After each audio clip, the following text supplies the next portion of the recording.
Hello friends, welcome to গল্পের রামধনু। আমি সন্দীপা ফিরে এসেছি বড় মামার গোয়েন্দাগিরির দ্বিতীয় তথা শেষ পর্ব নিয়ে। গল্প এবং গল্প পাঠ যদি ভালো লাগে তাহলে চ্যানেলটি সাবস্ক্রাইব করে লাইক শেয়ার কমেন্ট করার অনুরোধ রইল। তাহলে শুরু করা যাক আজকের গল্প, দুলেন্দ্র ভৌমিকের লেখা বড় মামার গোয়েন্দাগিরি। আজ পড়ছি শেষ পর্ব। দুই মামা গাড়ি করে বাড়ি ফিরে এসে দেখলেন ছোট মামা তখনও ফেরেননি। বড় মামি দিদি জামাইবাবু চলে গেছেন। যাওয়ার সময় জং ধরা অস্ত্রটা আর সঙ্গে নিয়ে যাননি। যজ্ঞবেদীর পাশে ওই অস্ত্রটি পড়ে আছে। এখানে বড় মামার কোম্পানি সম্পর্কে কিছু বলা দরকার। চাকরি থেকে অবসর নেওয়ার অনেক আগে থেকেই লালবাজারের পুলিশ মহলে বড় মামার বেশ চেনা জানা ছিল। অবসর নেওয়ার আগে বড় মামির নামে একটা ব্যবসা শুরু করেছিলেন। পুলিশের হাতে যে লাঠি থাকে, বড় মামার কোম্পানি সেই লাঠি সাপ্লাই দিত, কিন্তু ব্যবসা বেশি দিন চলেনি। তারপর থার্ড আই নাম দিয়ে শুরু করলেন প্রাইভেট ডিটেকটিভের কোম্পানি। চাকরি থেকে অবসর নেওয়ার আগে এই থার্ড আই একটা মাত্র কেস পেয়েছিল। তা হচ্ছে রাজারহাটের কাছাকাছি কোনো পোলট্রি ফার্ম থেকে 13টা মুরগি চুরি হয়েছিল। বড় মামার লোক সেই ফার্মে তদন্ত করতে গিয়ে বহুবার ডাবল ডিমের অমলেট খেয়েছে, কিন্তু একটা মুরগিরও সন্ধান দিতে পারেনি। এরপর থেকে হাঁস, মুরগি, পাঠা, খাসি এসব কেস নেওয়া বন্ধ, কারণ ওগুলো নেওয়ার পরেই তো কেটে খেয়ে ফেলে। খেয়ে ফেললে সেই জিনিস কেমন করে উদ্ধার হবে? অবসর নেওয়ার পর তালতলায় একটা ঘর ভাড়া নিয়ে বড় মামা থার্ড আইকে চাঙ্গা করে যাচ্ছেন, কিন্তু কোনো কেস আসছে না। একই সঙ্গে শুরু করেছেন ছেলেদের পাঞ্জাবি, গেঞ্জি, মেয়েদের ব্লাউজ, জিন্সের প্যান্ট আর শাড়ির ব্যবসা। মামার ভাষায় পোশাক শিল্পে বিপ্লব, একেবারে খাঁটি স্বদেশি বিপ্লব। মামার এই স্বদেশি বিপ্লব হলো গেঞ্জি, জামা, ব্লাউজ, প্যান্টে আর পাঞ্জাবিতে থাকবে শুধু দেশের ভাষা, দেশের নাম। কোনো গেঞ্জি বা প্যান্টে New York, Hollywood, San Francisco ইত্যাদি বিদেশি নাম থাকবে না। যেখানে লেখা থাকবে চমকে দেবে চমকাই তলা, চল যাই কেওড়া তলা, রাজা ভাত খাওয়া, বাছুর ডোবা, কুমির মারি, নুন আনতে পান্তা ফুরোয় কেন, আতেলদের সুমতি দাও, লেঙ্গি মারা মহাপাপ। গোড়ার দিকে এইসব চমৎকার বাক্যবিন্যাসের পাঞ্জাবি এবং শাড়ির বেশ কদর হয়েছিল। এখন অবশ্য ততটা কদর নেই, কিন্তু বড় মামার থার্ড আই অর্থাৎ শখের গোয়েন্দাগিরি ব্যবসা এখনও জমেনি। যদিও বড় মামার নিষ্ঠার কোনো ত্রুটি নেই। বিদেশি বা হিন্দি ছবিতে শখের গোয়েন্দাদের যেমন পোশাক থাকে, অর্থাৎ লম্বা ওভারকোট, মাথায় টুপি, পকেটে ছোট টর্চ আর গুলি ছাড়া ফাঁকা রিভলভার, ওই পোশাকে সেজে বড় মামা নিজেই নিজের হল ঘরে অনেকবার একা একা মহড়া দিয়েছেন এবং যথারীতি ঘরের সমস্ত জিনিস তছনছ করেছেন। আর সেই জন্য বড় মামির সঙ্গে ঝগড়া বেঁধেছে। ঝগড়ার সময় বড় মামা প্রায়ই বলতেন, সাধনা করার কোনো পরিবেশ এই বাড়িতে নেই। থার্ড আই দাঁড়িয়ে গেলে দিল্লি, মুম্বাই থেকে আমার ডাক আসবে। কিন্তু সত্যি কথা বলতে কি, ওই রাজারহাট আর সোদপুর ছাড়া আর কোনো জায়গা থেকে ডাক আসেনি। রাজারহাটে মুরগি চুরি, সোদপুরে 1 বস্তা চাল চুরি, ব্যাস, এর বাইরে আর কোনো ডাক নেই। দুই মামা হন্তদন্ত হয়ে ঘরে ঢুকতেই মামিরা বলে উঠলেন, খোঁজ পেলে? পুলিশকে বলেছ? বড় মামা ইশারায় দেখালেন 1 গ্লাস জল আনতে। বড় মামি জল আনতে ফ্রিজের দিকে গেলেন। মেজো মামি এগিয়ে এসে মেজো মামাকে বললেন, কি গো, কোনো সন্ধান পেলে? মেজো মামা উত্তর দিলেন, আগে ভাবতে দাও, পরে বলবো। এখন যা বলার তা দাদা বলবে। বড় মামির হাত থেকে জল নিয়ে বড় মামা জলটা খেলেন। আহ বলে তৃপ্তি সূচক একটা শব্দ করে গ্লাসটা বড় মামির হাতে ফিরিয়ে দিতেই বড় মামি আগের প্রশ্নটাই আবার করলেন। বড় মামা বললেন, মানুষ হঠাৎ হঠাৎ গৃহত্যাগ করে কেন? গৃহ যদি ত্যাগের জন্যই হয় তবে গৃহ নির্মাণের প্রয়োজন কেন? গৃহ হলেই যে তা ত্যাগ করা যাবে না এমন কোনো বিধান নেই। সিদ্ধার্থ গৃহত্যাগ করেছিলেন, নদের নিমাই করেছিলেন, তবে গৃহত্যাগ করলেই সে কিন্তু বুদ্ধদেব বা নিমাই হয়ে যায় না। যদি তাই না হয় তবে ফালতু গৃহত্যাগ করা কেন? আমাদের নেত্য কি এমনই কেউ কেটা হয়ে ফিরবে, নাকি রাস্তায় কুকুরের কামড় খেয়ে ইঞ্জেকশন নিতে বাড়ি ফিরে আসবে? এখন দেখতে হবে নেত্যর পক্ষে। বড় মামি আর ধৈর্য ধরতে পারলেন না। বিষম রাগে, ধ্যাত্তেরি তোমার কথা, এই পর্যন্ত বলে নিজের ঘরের দিকে চলে গেলেন। মেজ মামিও গেলেন। আমরা কয়েকজন ঘরের এধারে ওধারে ছড়িয়ে ছিটিয়ে আছি, দুই মামা মুখোমুখি বসে। ছোট মামার জন্য আমাদের খুব ভাবনা হচ্ছিল। বড় মামা ছেলে সন্তু বলল, পুলিশে ডায়েরি করেছ? ওরা কিছু বললেন? বড় মামা গম্ভীর চোখে সন্তুর দিকে তাকিয়ে বললেন, ওরা কি জানে যে বলবে?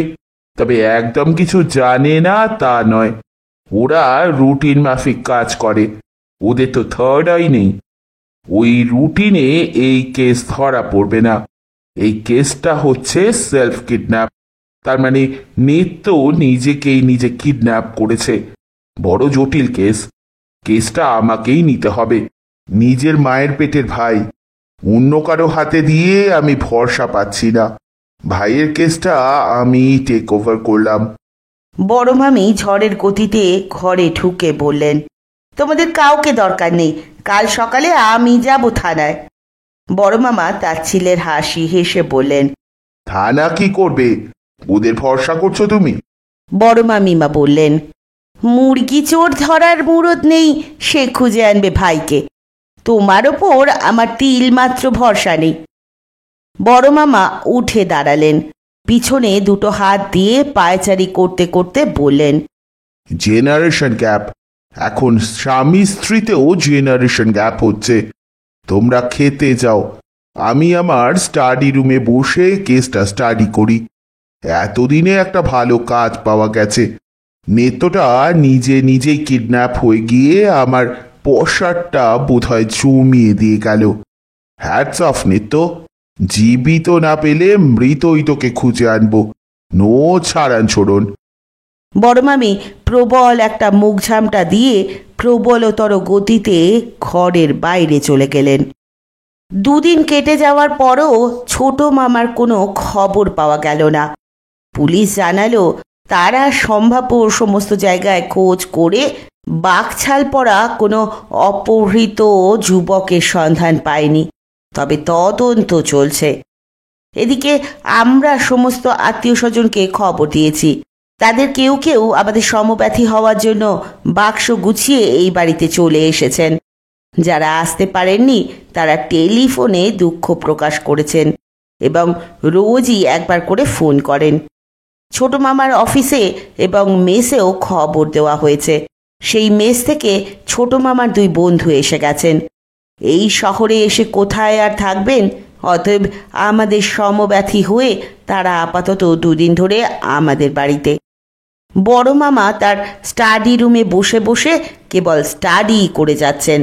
বড় মামার অভ্যেস ছিল কোনো কিছু গভীরভাবে ভাবতে হলে চোখ খুলে ভাবতে পারতেন না, চোখ বুজে ভাবতেন।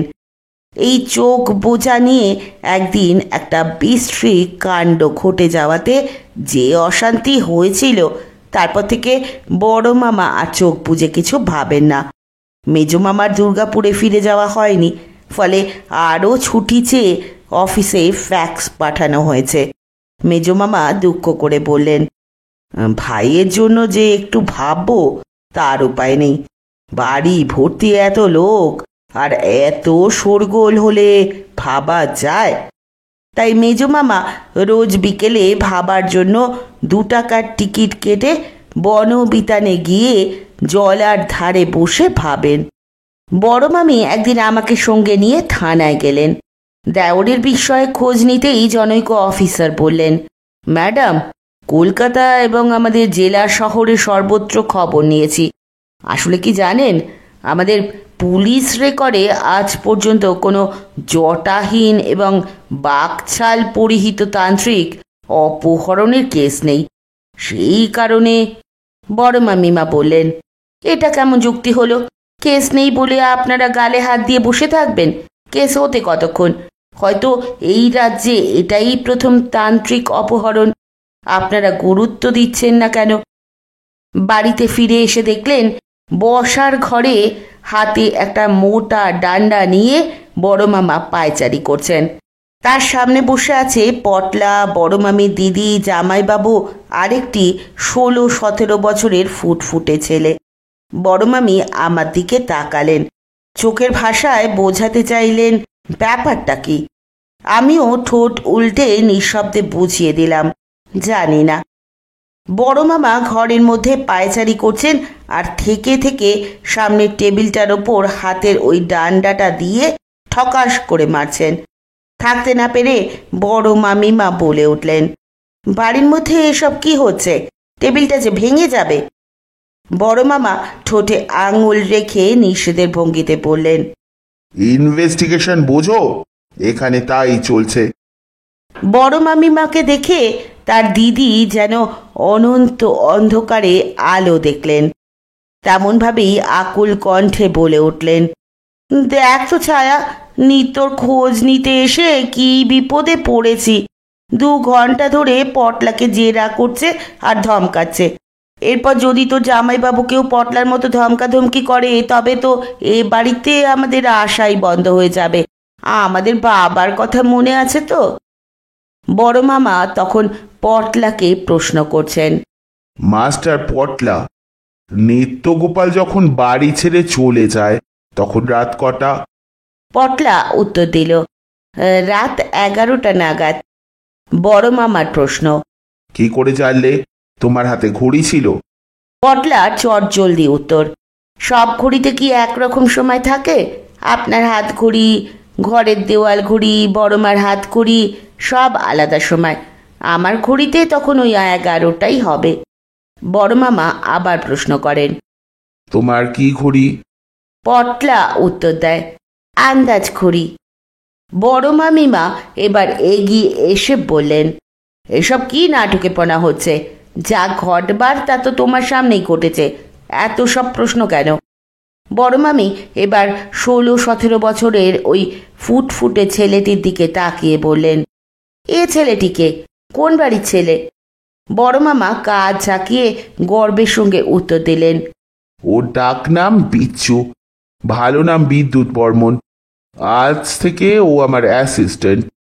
বড় মামি চোখ কপালে তুললেন, ওইটুকু ছেলে তোমার অ্যাসিস্ট্যান্ট? বড় মামা বললেন, কিছুই তো খবর রাখো না। বড় বড় গোয়েন্দাদের ছোট ছোট ছেলেরাই সহকারী হয়। এবার আমিও ছোটখাটো একটা ছেলেকে সহকারী নিলাম। দেখবে দিব্যি জাতে উঠে গেছি। বড় মামি বললেন, কি মুশকিল, ছেলেটার পড়াশোনা নেই, স্কুল যাওয়া নেই, তোমার সঙ্গে ওই হিজিবিজি করলেই হবে? বড় মামা খর দৃষ্টিতে বড় মামির দিকে তাকিয়ে বললেন, মূর্খ। অন্যান্য ক্ষুদে ছেলেরাও গোয়েন্দাগিরি করে এবং ওই ফাঁকে পড়াশোনাও করে। হয়তো স্কুলে টুলেও যায়, ওসব নিয়ে ভেবো না। বড় মামিমা বসার ঘর ছেড়ে নিজের ঘরে এলেন। নিজের ঘরে ঢোকার মুখে দেখলেন দিব্যি সেজে গুজে মেজো মামা ভাববার জন্য বনবিতানে যাচ্ছেন। বড় মামিমা বলে উঠলেন, রোজ যে 2 টাকার টিকিট কেটে বনবিতানে ভাবতে যাও, তা সেই ভাবনা থেকে কোনো সমাধান বেরোলো? মেজো মামা নরম গলায় বললেন, আমার কাজ ভেবে যাওয়া, দাদার কাজ সমাধান বের করা, তোমাদের কাজ টেনশন করা, নেত্তর কাজ হারিয়ে যাওয়া। সবাই সবার কাজ করে যাচ্ছে বৌদি, কারো কাজে গাফিলতি নেই। মেজো মামা কথা শেষ করেই টিকিট কেটে ভাবতে চলে গেলেন। বড় মামি অস্ফুটে বললেন, কত জন্মের পাপ থাকলে এই বাড়িতে বউ হতে হয়। রাত্রে খাবার টেবিলে বসে সন্তু তার বাবাকে জিজ্ঞেস করল, ছোট কাকার অন্তর্ধান রহস্যের কোনো কিনারা হলো? বড় মামা রুটির টুকরো মুখে তুলতে গিয়ে থেমে গেলেন। সবার দিকে একবার তাকিয়ে নিয়ে বললেন, ওয়েল, হাউস যদি আমার কাছে জানতে চায় তাহলে এইটুকু বলতে পারি যে জোর কদমে তদন্ত চলছে, অনেক ক্লু হাতে এসেছে। কিন্তু তদন্তের স্বার্থে এর বেশি কিছু বলা যাবে না, বলা উচিতও হবে না।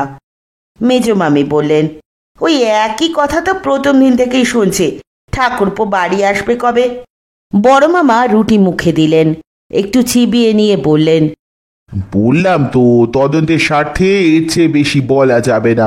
তবে হ্যাঁ, একটা কথা, এই অপহরণ কিন্তু কোনো সাধারণ অথবা বিক্ষিপ্ত ঘটনা নয়। আন্তর্জাতিক অপহরণ চক্র এবং জঙ্গি সংগঠনগুলোর মদত আছে। বড় মামি নিজের বাটি থেকে তরকারি তুলতে তুলতে বললেন, রোজকার কাগজে যা যা লেখা হয় তাই মুখস্থ বলে যাচ্ছে। ছোট ঠাকুরপো যদি নিজে থেকে এই বাড়িতে না ফিরে আসে তাহলে তাকে আর আমাদের খুঁজে বের করার সাধ্য নেই। এক দাদা রোজ বিকেলে বনবিতানে গিয়ে ভাবতে বসে, আর এক দাদা হম্বিতম্বি করে বাড়ি মাথায় করে। বড় মামা সবাইকে সতর্ক করে দেওয়ার ভঙ্গিতে বললেন, ব্যাপারটা মোটেও লঘু করে দেখো না। অপহরণকারীদের দুষ্ট চক্রে আমি যেভাবে আঘাত হানছি তাতে করে কিন্তু আগামী 1-2 দিনের মধ্যেই এই বাড়ির আরও কেউ একজন অপহৃত হতে পারে। সেই জন্য সবাই সতর্ক থাকবে। বড় মামি জলের গ্লাসে চুমুক দেওয়ার আগে বললেন, ওরা যে কেন তোমাকে একটিবার অপহরণ করে না কে জানে। সন্তু সঙ্গে সঙ্গে বলে উঠল, খুব কঠিন কাজ। বাবার অফিস ইউনিয়নের ব্যাপারটা মনে নেই? ইউনিয়নের তো কেঁদে দে মা ছেড়ে বাঁচি অবস্থা। বড় মামা মৃদু হেসে বললেন, আইন নিয়ে পড়লে বড় ব্যারিস্টার হতে পারতাম। বিলেত চমকে দিয়ে গোটা ভারতবর্ষকে চমকাতাম। রাত্রে শুতে যাওয়ার আগে আমি, সন্তু আর ভুবন ছাদে যাই। খানিকক্ষণ ছাদে কাটিয়ে শুতে আসি। ভুবন আমার মাস্তুতো বোন, ওরা গড়িয়াতে থাকে। মামা হারানোর খবরে ওরা এই বাড়িতে এসেছে। ভুবন সন্তুকে বলল, সন্তুদা, বড় মামার অফিসের ইউনিয়নে কি হয়েছিল? ঘটনাটা বলার আগে সন্তু হেসে নিল। ভুবন জানে না, কিন্তু ওই ঘটনাটা আমরা জানি। আমরা তখন ছোট, স্কুলের উঁচু ক্লাসে পড়ি। কী সব দাবি দাবা নিয়ে বড় মামাদের অফিসে ইউনিয়ন জোর আন্দোলন করেছিল, সেই সঙ্গে লাগাতার বন্ধের হুমকি। একদিনে একটা ধর্মঘটও হয়ে গেল। সেই একদিনের ধর্মঘটের আগে অফিসের বড় কর্তা কয়েকজন সিনিয়র স্টাফকে ডেকে পাঠালেন আলোচনার জন্য। তাদের মধ্যে বড় মামাও ছিলেন। অফিসের আইন বিভাগের অফিসার বড় কর্তাকে বললেন, নন্দদুলাল চক্রবর্তীকে ডাকুন, ওকেই দায়িত্ব দিন কোম্পানির হয়ে ইউনিয়নের সঙ্গে কথা বলার জন্য। এই সব আলোচনা আর আয়োজন করতে করতেই একদিনের প্রস্তাবিত ধর্মঘটটা আরম্ভ হলো। ধর্মঘটে যা হয় তাই হতে আরম্ভ করলো। অফিসের গেটে ধর্মঘটীদের জমায়েত, স্লোগান, কাউকে অফিস ঢুকতে দেওয়া হচ্ছে না এবং যোগদানেচ্ছু কর্মচারীরা ঢুকতে না পেরে অফিসের সামনে ছড়িয়ে ছিটিয়ে আছে। এরই মধ্যে অফিসের পুলকারে চড়ে এলেন বড় মামা, সঙ্গে দুজন অফিস যাত্রী। গাড়ি থেকে নামতেই কেউ একজন এসে বলল, নন্দদা, অফিসে কাউকে ঢুকতে দিচ্ছে না। বড় মামা বললেন, তাই তো হওয়া উচিত। বড় মামা গটগট করে অফিস গেটের দিকে এগিয়ে গেলেন। ইউনিয়নের একজন সেক্রেটারি গোছের নেতা এসে বললেন, অফিসে যাবে না, ধর্মঘট চলছে। বড় মামা এক পা এগিয়ে গিয়ে বললেন, ধর্মঘট? হ্যাঁ, সে তো চলবেই। ধর্মঘট না হলে আবার ইউনিয়ন কিসের? পুজোর মঙ্গল ঘট, ইউনিয়নের ধর্মঘট। ধর্মঘট আপনারা করছেন করুন, আমি তো আপনাদের সদস্য নই।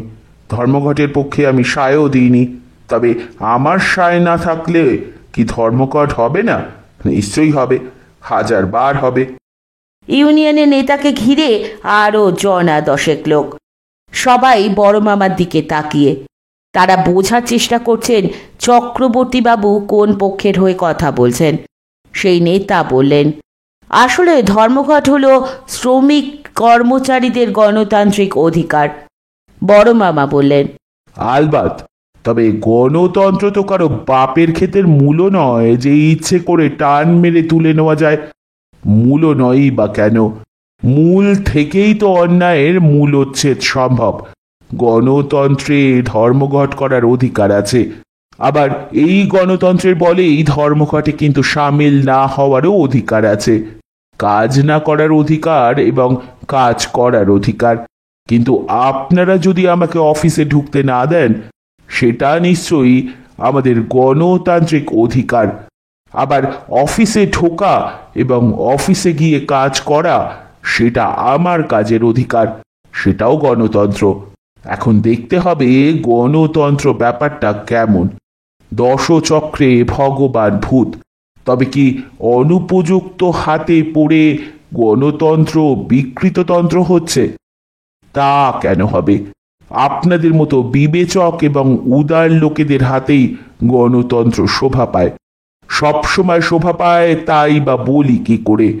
জাপানের হিরোশিমা এবং নাগাসাকিতে যারা বোম ফেলেছিল, কিংবা ইউনিয়নের নেতা রুমাল দিয়ে কপালের ঘাম মুছে বললেন, আপনারা যা খুশি করুন, নন্দবাবুর সঙ্গে থাকলে গেট মিটিংটাই হবে না। যান, আপনি একা গিয়ে অফিস করুন। বড় মামা অফিসে ঢুকে গেলেন। গেটের ভিতরে ঢুকে বললেন, যারা যারা আসতে চান চলে আসুন। গণতন্ত্রে সবার সমান অধিকার। ইউনিয়ন তাই আমাকে বলল। ইউনিয়ন জিন্দাবাদ। জনা দশেক লোক ঢুকে গেল বটে, কিন্তু বাকিরা সাহস পেল না। এবার অফিস থেকে যখন প্রস্তাব দেওয়া হলো যে অফিসের হয়ে শ্রীযুক্ত নন্দদুলাল চক্রবর্তী কথা বলবেন, তখন ইউনিয়ন জানিয়ে দিল লাগাতার ধর্মঘট তারা পিছিয়ে দিতে প্রস্তুত। দু একটি দাবি দাবা ছাড়তেও রাজি, কিন্তু নন্দবাবুর সঙ্গে কোনো আলোচনা নয়। নন্দবাবুর সঙ্গে কথার পাল্লায় পড়ে ইউনিয়নের একাধিক সক্রিয় সদস্য একাধিকবার হাওড়া এবং শিয়ালদহ থেকে রাতের শেষ ট্রেন মিস করে স্টেশনের প্ল্যাটফর্মে রাত কাটাতে বাধ্য হয়েছে। ওই সব ঘটনার পর বড় মামাকে দেখলেই ইউনিয়নের কর্তারা দ্রুত ফুটপাত বদল করতেন। আমরা একটু পরে ছাদ থেকে নেমে এলাম। সন্তু আর আমি একই ঘরে শুই। আমাদের ঘরের পাশ দিয়ে ছাদে যাওয়ার সিঁড়ি উঠে গেছে। বড় মামা বাড়িটা 3 তলা করবেন বলে দোতলার ছাদে শিক বের করা ছিল। বস্তাখানিক বালি এবং কিলো 3 পাথর কুচি ছাদের এক কোণে দীর্ঘদিন পড়েছিল। 3 তলা আর করা হয়নি। সম্ভবত 3 তলার ব্যাপারটা এ বাড়ির সবাই ভুলে গেছেন, এমনকি আমাদের বড় মামাও। দোতলার টানা বারান্দার পর আরও 2টি ঘর। একটিতে বড় মামা থাকেন আর অন্যটিতে মেজ মামা। নিচের ঘরে মাসি আর ভুবন। একতলার সিঁড়ির কাছে পটলা আর রান্নার লোকের থাকার ব্যবস্থা। একতলার আরও 2টি ঘরের একটি ছোট মামার। আপাতত সমব্যথী আত্মীয়দের দ্বারা ওই 2টি ঘরই ভর্তি। বাড়িটার পিছনে বেটে বেটে জঙ্গলে ভরা খানিকটা জমি। যিনি কিনেছিলেন তিনি এখনো পর্যন্ত বাড়ি করতে পারেননি।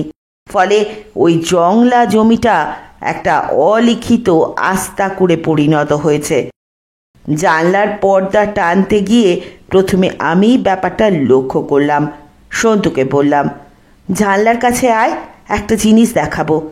সন্তু তৎক্ষণাৎ জানলার সামনে এলো। আমার মতো সন্তুও দেখল একটা টর্চের আলো জংলা জমিটার উপর দিয়ে ঘুরে ঘুরে যাচ্ছে।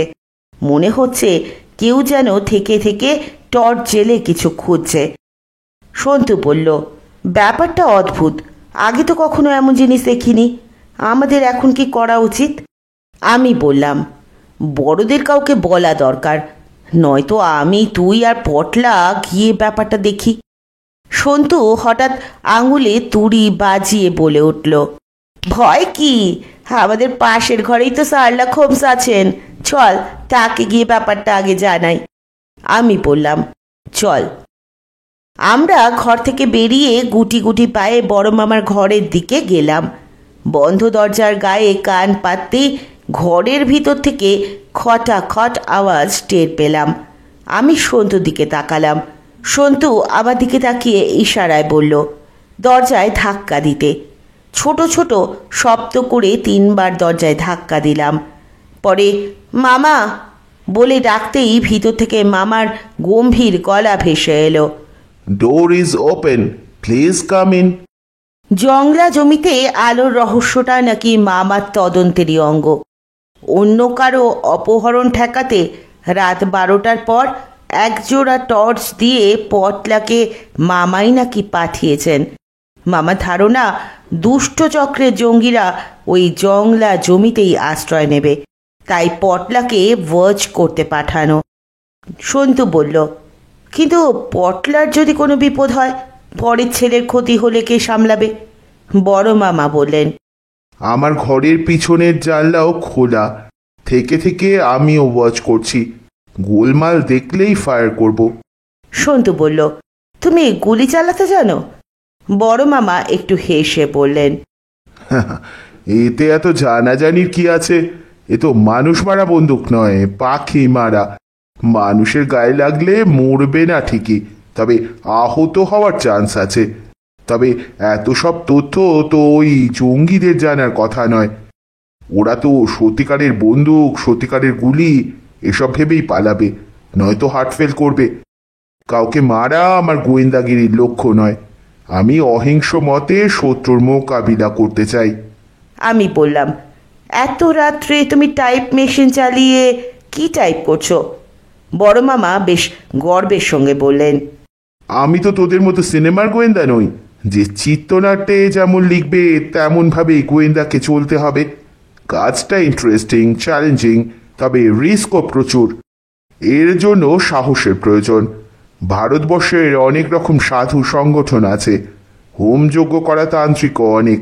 10টা তান্ত্রিক সংগঠনের ঠিকানা জোগাড় করেছি।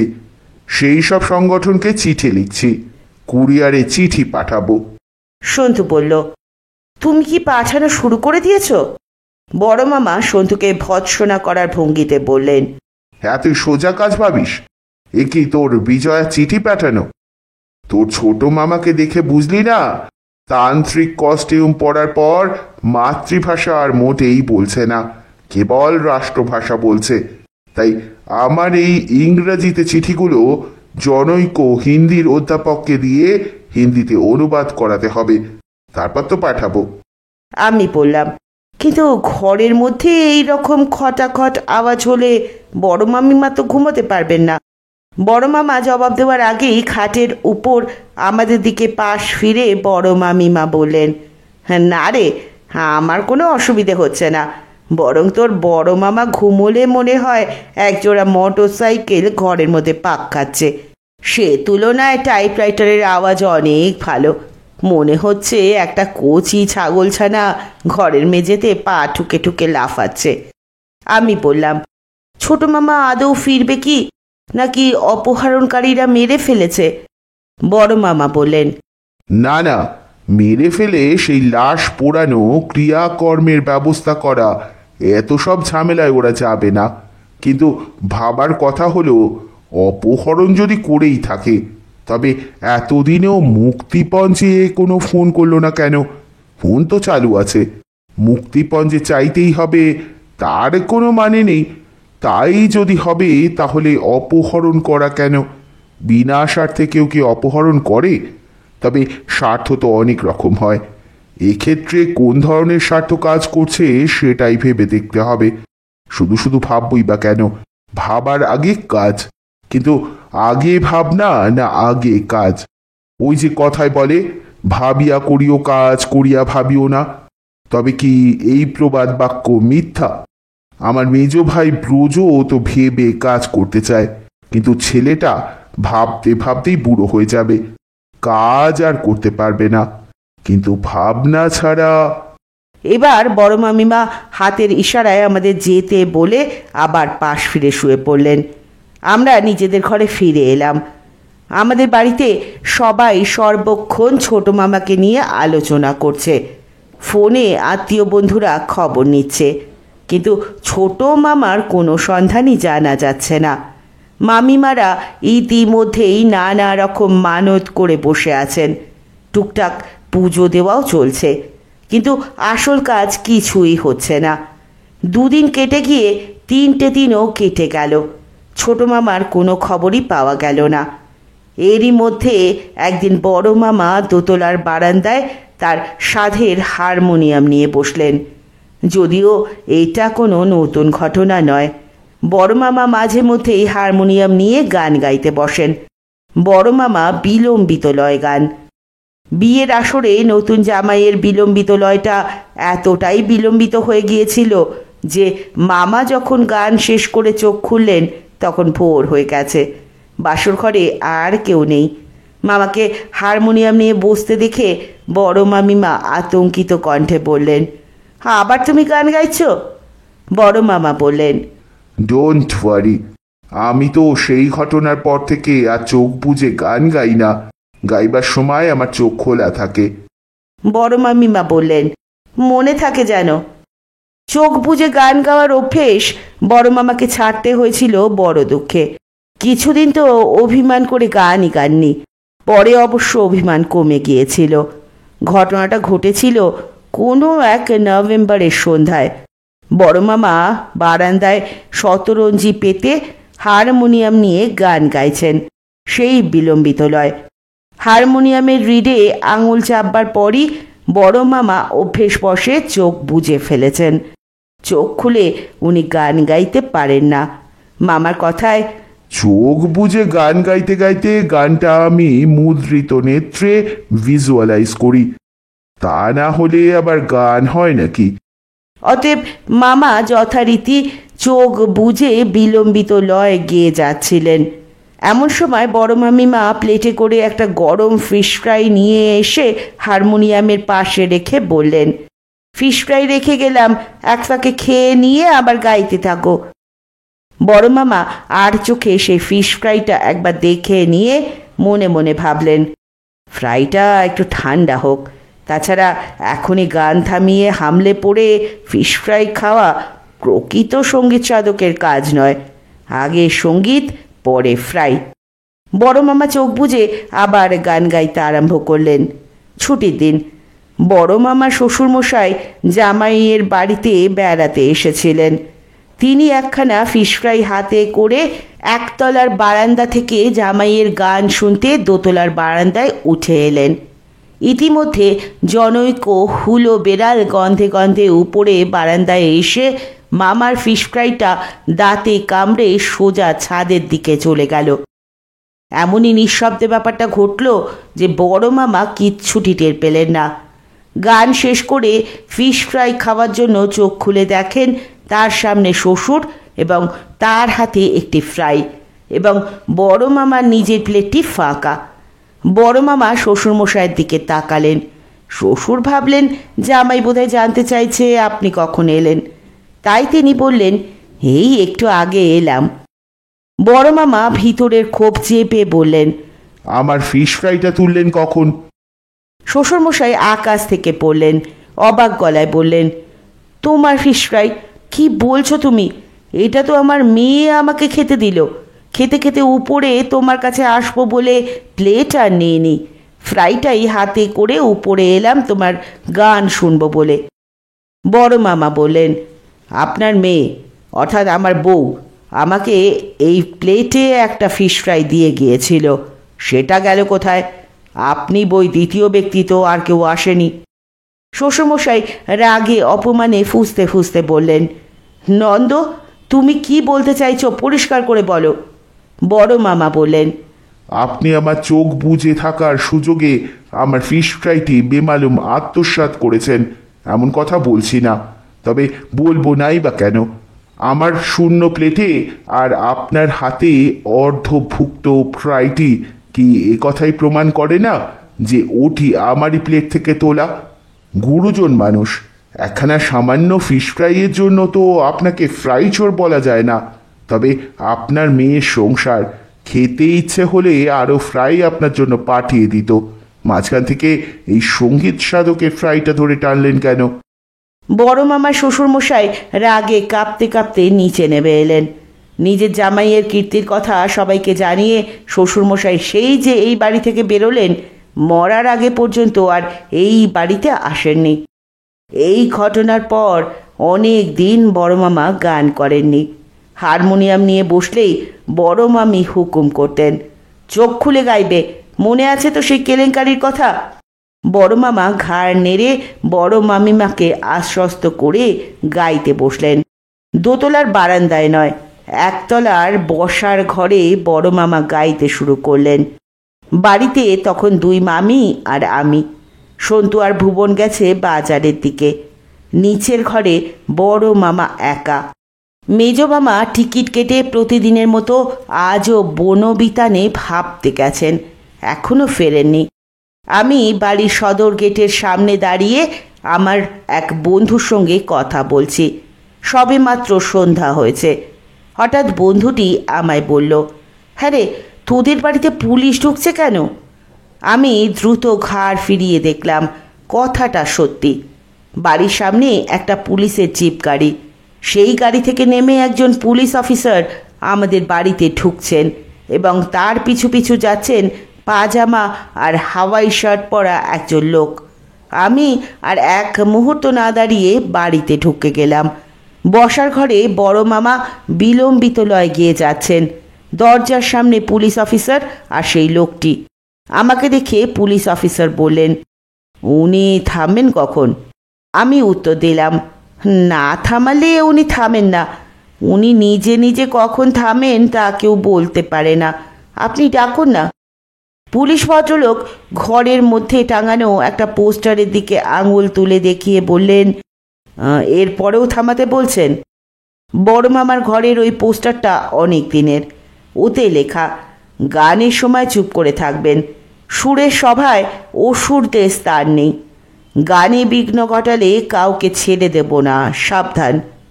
আমি গিয়ে বড় মামাকে ডেকে তার সঙ্গীত সাধনায় বিঘ্ন ঘটালাম। বড় মামা পুলিশ অফিসারের দিকে তাকিয়ে বললেন, আরে গঙ্গাপদবাবু, কি খবর?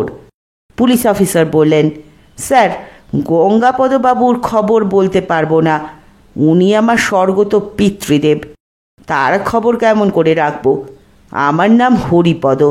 আপনার নামে থানায় একটি অভিযোগ জমা পড়েছে। বড় মামা উঠে দাঁড়িয়ে গম্ভীর গলায় বললেন, কিসের অভিযোগ? পুলিশ অফিসার বললেন, চুরির। ততক্ষণে দুই মামি নিচে নেমে এসেছেন। পটলা এবং জনা তিনেক প্রতিবেশীও জুটেছে। বড় মামি আর্তনাদের সুরে বলে উঠলেন, চুরি? ওগো, তুমি কি চুরি করেছো গো? বড় মামা পুলিশ অফিসারের দিকে তাকিয়ে বললেন, ওয়েল, অভিযোগ চুরির, কিন্তু কি চুরি করেছি? চুরি যাওয়া বস্তুটি কি? পুলিশ অফিসার বললেন, লম্বমান বেনিসহ একটা জটা। ইনি কলকাতা চিতপুরে থাকেন। অপেরা পার্টিকে সাজ পোশাক, চুল, জটা, বেনি, খোপা সবই ভাড়া দেন। পুলিশ অফিসার লোকটির দিকে তাকাতেই লোকটি বলল, আমার নাম করুণা ঘন শিকদার। সাজসজ্জা নামে অপেরা পার্টির পোশাক ভাড়া দেওয়ার দোকানে কাজ করি। আমাদের পুরনো খদ্দের নিত্যগোপাল বাবু গত অমাবস্যার রাতে আপনি মানে নন্দদুলাল বাবু তার জটা অপহরণ করেছেন। নিত্যগোপাল বাবু আমাদের কাছে আপনার নামে লিখিত অভিযোগ করেছেন এবং সেই অভিযোগের ভিত্তিতে আমরা থানাকে জানাতে বাধ্য হয়েছি। কি করব বলুন? এই সিজনে চিতপুর পাড়ায় 10 জোড়া জটার অর্ডার। বড় মামা বললেন, আপনার জটা আপনি পাবেন, কিন্তু জটাধারী নেত্রটা কোথায়? আগে তাকে চাই। পুলিশ অফিসার বললেন, তিনি তো আমার জিপের পিছনেই বসে আছেন। বড় মামি বললেন, উমা, সে কি কথা? ওনা নেমে গাড়িতেই বসে রইল কেন? সাজসজ্জার লোকটা বলল, নেত্রবাবুর অভিমান এখনো যায়নি। যে গৃহ উনি ত্যাগ করেছেন সেই গৃহে স্বেচ্ছায় আসতে পারেন না, তাকে আবাহন করে আনতে হবে। দুই মামি আর আমরা জিপ গাড়ির পিছনে গুটিসুটি হয়ে ছোট মামাকে বসে থাকতে দেখলাম। বড় মামা বললেন, নেত্র, আগে নেমে আয়, তবে জটা পাবি। মামিরা বললেন, ঠাকুরপো নেমে এসো, ছোট মামা বললেন। নাববো বললে কি আর নাবা যায় নাকি? আমি তো সাধারণ মানুষ নই, অমাবস্যায় গৃহত্যাগ করেছিলাম, অতএব অমাবস্যা না হলে গৃহে প্রবেশ করি কেমন করে? বড় মামি বললেন। তবে উপায়? পটলা বলল। আমি উপায় করে দিচ্ছি, মেন সুইচ অফ করে দিলেই তো অমাবস্যা। কিন্তু পটলাকে কিছুই করতে হলো না। বিদ্যুৎ পর্ষদের করুণায় সারা পাড়া জুড়ে অমাবস্যা নেমে এলো। করুণা ঘন জটা নিয়ে ফেরত যাওয়ার পর বড় মামা বললেন, এবার বুঝলি তো আমি সিনেমার গোয়েন্দা নই। টাইমলি নেতো জটা টেনে নিয়েছিলাম বলেই তো নেতো জটা জালে বাড়ি ফিরে এলো। আমার গোয়েন্দাগিরি স্টাইল আলাদা, তবে আলাদাই বা কেন, কেনই বা নয়। বড় মামা ফাঁকা ঘরে একাই কথা বলে যেতে লাগলেন। শুনছিলেন দুলেন্দ্র ভৌমিকের বড় মামার গোয়েন্দাগিরি। কেমন লাগলো গল্প শোনার অপেক্ষায় থাকব। পরের দিন এসে হাজির হব আবার নতুন গল্প নিয়ে। ততক্ষণ পর্যন্ত সকলে ভালো থাকবেন, সুস্থ থাকবেন, পাশে থাকবেন। নমস্কার।